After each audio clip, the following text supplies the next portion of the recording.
Hello everybody, this is Maya Zahira with Psychic Protection Sanctuary, and I'm out here on the Kansas prairie on my property, and it's a really windy day today. I don't usually do videos on windy days because of the sound quality, but I just was really inspired to do a video today, and so we're gonna hope for the best. Hopefully the wind doesn't pick up and make it hard to hear.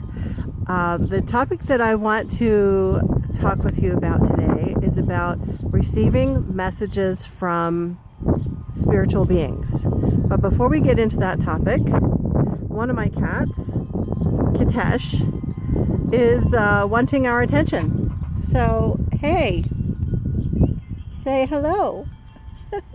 This is Kitesh. Her name is spelled with a Q. And oh my God, she's my comic relief. She loves attention, and she loves being on camera. Look at that! Oh my God! And I call her Kitesh the Reiki cat because she will take her paw and put it on me wherever I'm hurting. So it's pretty cool. She's a pretty cool cat. Okay, so for many years, it has been very popular to bring through messages from spirits, from spiritual beings. So this isn't just a modern thing that's popular, but it's been popular throughout human history to receive messages from spirits, whether it's through seances, using Ouija boards, even shamanic work, going into meditation and connecting with spirits and receiving messages that way. Throughout history, there have been lots of different ways that that we have connected with spirits, and that's not necessarily a bad thing. Actually, I think it can be a good thing to be connecting with the spirit realm.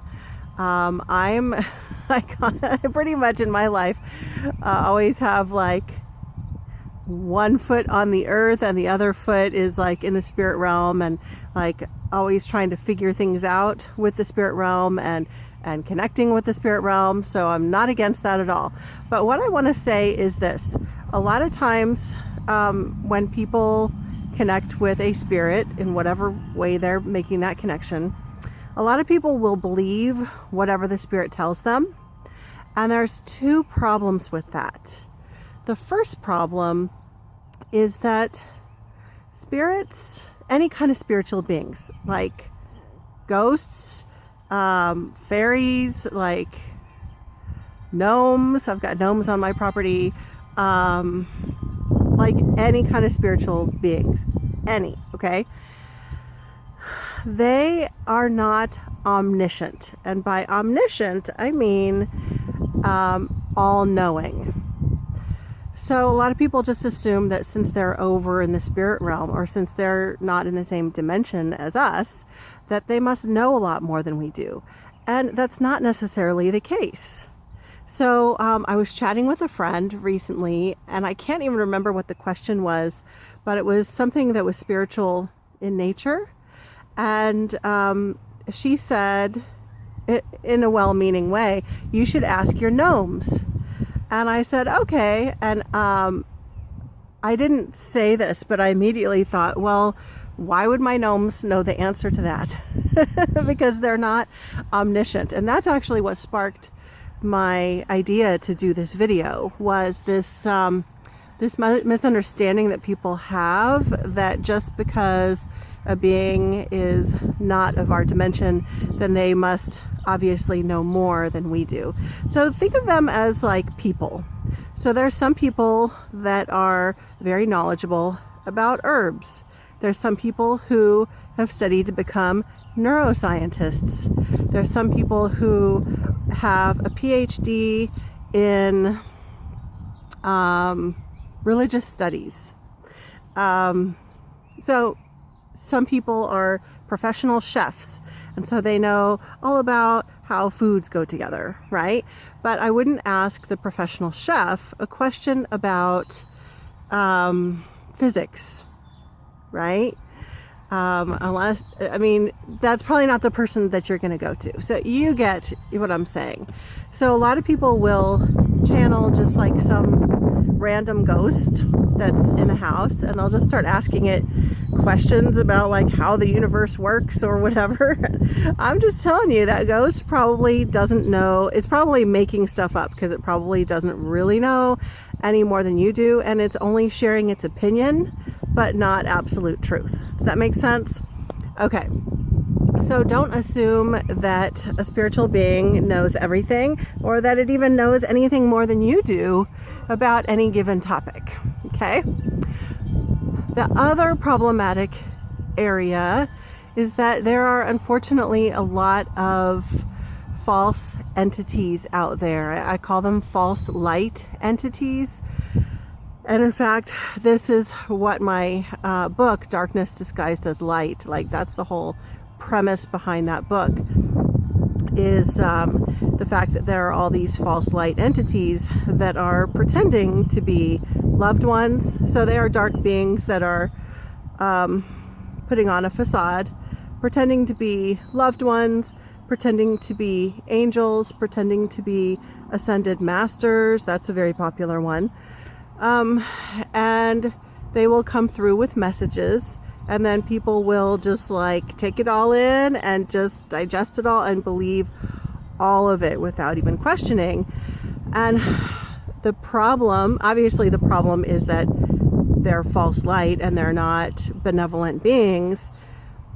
Obviously that's a problem. The second problem is that those types of beings tend to tell a lot of truth, and then they'll put threads of lies through the truth in order to mislead you or whoever that false light entity is working with.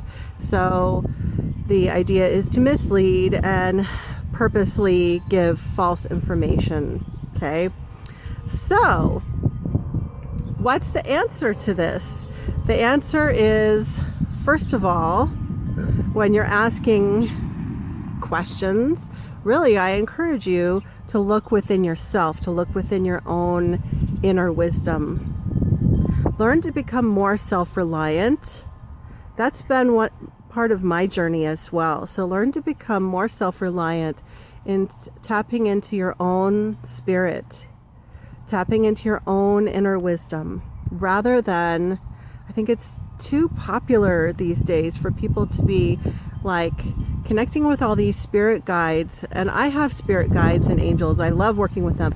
But like, that's everybody's default, is to defer to looking at sources outside of yourself for the answers. So the number one thing I encourage you to do is to begin to trust yourself and become more self-reliant, and begin to look to yourself, your own spirit, for answers. And number two recommendation is that any connection that you do happen to do with any spiritual beings, I encourage you to use discernment and to put those beings through a vetting process. If anything doesn't feel right, or if for a split moment it doesn't look like it's showing, like let's say it's appearing as a light being, and then for just a split second you get a glimpse of something scary, that's a very bad sign, okay, that it's a false light entity. If there's anything else that isn't adding up, then you may be dealing with a false light entity. So use your discernment, and if anything isn't feeling right, then you don't need to be working with that guide or that angel or that being, whatever it is. It's not authentic. It's not who it says it is. Let's say that it is authentic, but you're not sure, and so you push it out.